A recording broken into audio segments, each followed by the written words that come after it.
தமிழுக்கோஸ் நேயர்களுக்கு வணக்கம். நான் உங்க எம்பிஆர் சங்கர். இந்த நிகழ்ச்சி சினிமா எனாவுடைய பாட்டு சொல்லும் செய்தி. ஸோ இன்னைக்கு ஒரு ஸ்பெஷல் டே. அதுவும் அந்த ஸ்பெஷலான நபர் மட்டும் இல்ல, தமிழ் சினிமா, ஒட்டுமொத்த தமிழ் சினிமா இண்டஸ்ட்ரிக்கு இன்னைக்கு ரொம்ப பெரிய ஒரு இந்தியன் சினிமானே சொல்லலாம். ஏன்னா ஒரு இந்தியன் சினிமாவோட ஒரு ஐகான் தான். ஒரு 50 வருஷமா வந்து அந்த நம்பர் 1 உச்ச நட்சத்திரம்ங்கிறதுல இருக்கிறதுங்க சாதாரண விஷயம் இல்லை. கஷ்டம்.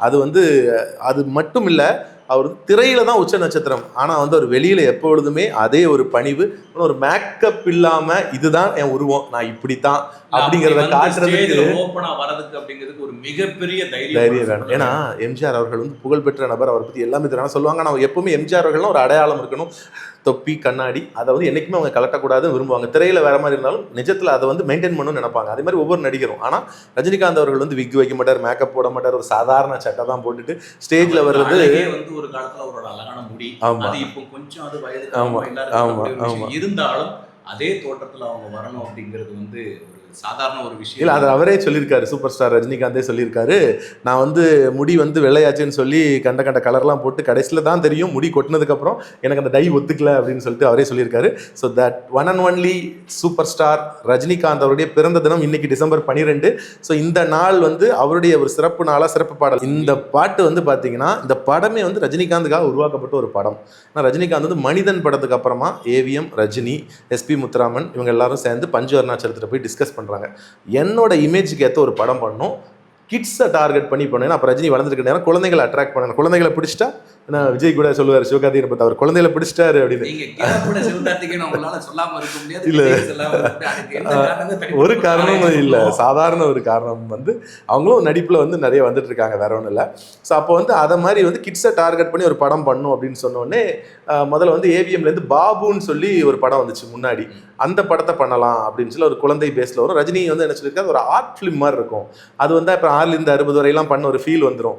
அது வேணாம் அப்படின்னு சொன்னோடனே 1974 வந்து உன்னைத்தான் தம்பின்னு சொல்லிட்டு பஞ்சு அருணாச்சலம் எழுதி ஜெய்சங்கர் நடித்த ஒரு படம் வந்துச்சு.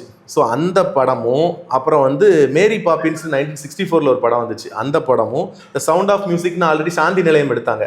அதில் ஒரு ஆள் வந்து ஒரு வீட்டில் பணக்கார குழந்தைங்களை பார்க்க வருவாங்க. இந்த படத்தில் ஆமாம் பேசணும் இல்லையா, இந்த 3 படத்தோட கான்செப்டையும் மிக்ஸ் பண்ணி ஒரு புதுசாக எழுதின ஒரு பாடல் கதை தான் வந்து இந்த படம் ராஜா சின்ன ரோஜா. இந்த படத்துல ஒரு ஸ்பெஷாலிட்டி, ஆமா, திருமதி அஜித் குமார் நடிச்சிருப்பாங்க. ஆமா, அவங்க தான் கதையோட கதாநாயகி, அவங்க தான் அப்படின்னு சொல்லணும். கௌதமி இருந்தாலும் ஆமா முக்கியமான ஒரு ரோல் பிளே பண்ண ஷாலினியை சுற்றி தான் கதை நடக்கும். இந்த படத்தில் வந்து பார்த்தீங்கன்னா ஃபர்ஸ்ட் டைமாக இந்தியன் சினிமாவில் நிறைய பண்ணியிருந்தாலும் ஒரு லைவ் ஆக்ஷன் அனிமேஷன் பண்ணது இந்த படத்தில் தான். அனிமேஷன் கேரக்டர் ஆமாம், அதாவது அனிமல்ஸும் அனிமேஷனில் வரும், நடிகர்களும் சேர்ந்து பண்ணுறது. இந்த கான்செப்ட் வந்து ரஜினி பண்ணணும்னு ரொம்ப ஆசைப்பட்டு அது கொஞ்சம் ப்ரொடக்ஷன் சார்ஜ் நிறையாகவும் கிட்டத்தட்ட 10,000 படங்கள் வரைஞ்சி ராம்மோகன்கிற ஒரு மும்பையை சேர்ந்த ஒரு அனிமேஷன் ஆர்டிஸ்ட், அனிமேஷனுக்காக நேஷனல் ஃபிலிம்லாம் வாங்கியிருக்காரு. 1961 அனிமேஷன் பண்ணிட்டு இருக்காரு. அவர் தான் இந்த படத்துக்கு அனிமேஷன் ஒர்க் பண்ணி அந்த பாட்டு வந்து இந்த படத்தோட ஹைலைட்.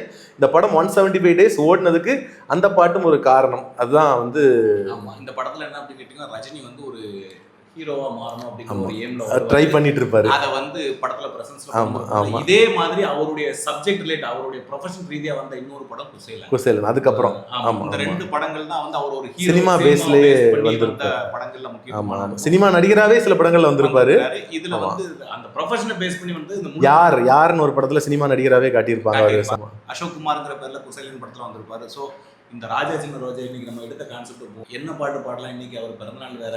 இந்த பாட்டுலயே அவர் பேரை சொல்ற மாதிரி ஒரு பாட்டு அந்த படத்துல இருக்கு, அதை பாடிடலாமா? ஆமா, கண்டிப்பா ஒரு ஹிண்ட் கொடுக்குமா? நம்ம கொடுத்துருவோம்.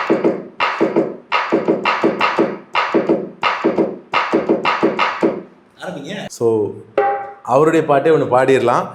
இந்த பாட்டு வந்து வைரமுத்து அவர்கள் வந்து எழுதினது. எஸ்பிபி அவரோட குரல்ல எஸ்பி சைலஜா இணைந்து பாடி வைரமுத்து அவர்கள் எழுதின ஒரு பாடல்.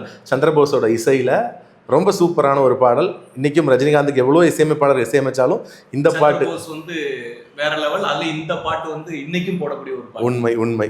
அந்த சூப்பர் ஸ்டாருங்கிற அந்த அவருடைய பட்டத்தை எந்த வருஷன்ல கொடுத்தாலும் இந்த பாட்டுக்கு இந்த வருஷனுக்கு நிகரா வந்து வர்றது கஷ்டம். டைகாட் ரஜினி ஃபேன்ஸ் உடைய எண்ணமா இருக்கும். உண்மை. ஸோ பாட்டுக்குள்ள போயிடலாமா?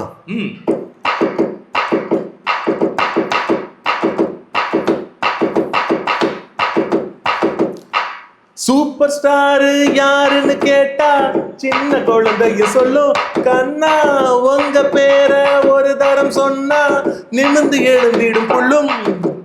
மேக்கப்ப ஏத்துங்க, கெட்டப்ப மாத்துங்க, செட்டப்ப மாத்தாதீங்க. அந்த பாட்டு அப்படியே ஒரு பாடி முடிச்சதுக்கு அப்புறம் அடுத்த லைனுக்கு வரும். அந்த லைன் வந்து அப்படி பாத்தீங்கன்னா டோட்டலா வந்து இது வந்து ஒரு வெஸ்டர்ன்ல போய்கிட்டு இருக்கும். அப்படி தபையில வந்து ஒரு உருட்டி இருப்பாங்க. ஓகே. சந்திரபோஸ் அப்படியே ஸ்ட்ரைட்டா எதிர்மாறாங்க. உள்ளங்கை சும்மா அரிக்குது அம்மா, அதுக்கு வைத்தியம் உண்டா?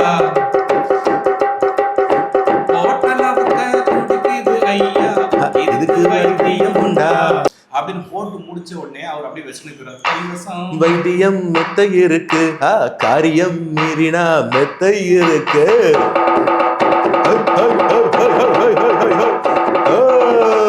கண்ணனே உன்னிடம் பம்பு எதுக்கு, கட்டிலோ ரெண்டுக்கு சொல்லி இருக்கு, எங்கெங்கு சுகம் என்று இலக்கணம் இருக்கு. சூப்பர் ஸ்டாரு யாருன்னு கேட்டா சின்ன குழந்தையும் சொல்லும். உங்க பேர ஒரு தரம் சொன்னா நிமிர்ந்து எழுந்திடும் புள்ளும். அப்படின்னு சொல்லி ஒரு சிரிப்பு. அப்புறம் அடுத்த லைன் பாத்தீங்க அப்படின்னா ரஜினியை பேஸ் பண்ணியே நெத்தியில் பூரலும்னு சொல்லி அவர் ரஜினியை அழகு வர்ணிச்சு கௌதமி பாடி இருப்பாங்க. நெத்தியில் போரலும் கத்தை மூடி விளக்கி புத்தங்கள் தர ஒரு ஆசை. கண்மணி போனது கால் கொலுசு எடுத்து கைகளில் கட்டிக்கொள்ள ஆசை. என்னமோ மாறுது புத்தி உனக்கு, என் குங்குமம் எங்கேயோ ஒட்டி இருக்கு.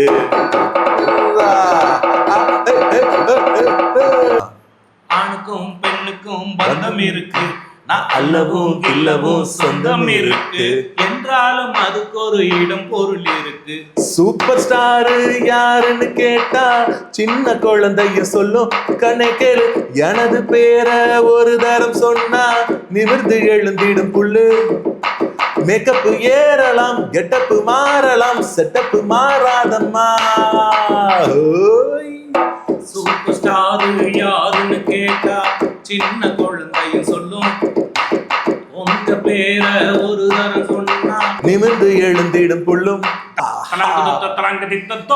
அப்படி சொல்லி முடிச்சிருப்பாரு. அது ஒரு வித்தியாசமான நல்ல ஒரு மெட்டு பாடல். சோ ஒரு முக்கியமான விஷயத்தை நம்ம கடைசியா சொல்லிடுறோம். நம்ம வியூவர்ஸ் சார்போம், நம்ம சேனல் சார்போம், உங்க சார்போம் ஹாப்பி பர்த்டே சூப்பர் ஸ்டார். உண்மை. இனிய பிறந்தநாள் நல்வாழ்த்துக்கள். சூப்பர் ஸ்டார் ரஜினிகாந்த் அவர்கள் இன்னும் பல்லாண்டுகள் ஆரோக்கியத்தோட மக்களை என்டர்டெயின் பண்ணக்கூடிய நல்ல பல திரைப்படங்களை கொடுக்கணும் அப்படின்னு சொல்லி வாழ்த்துக்களை சொல்லிக்கலாம். மீண்டும் மற்றொரு பாட்டு சொல்லும் செய்தி நிகழ்ச்சியில் உங்களை சந்திக்கிறோம். அதுவரை உங்களிடம் விடைபெறுவது உங்கள் MBR சங்கர்.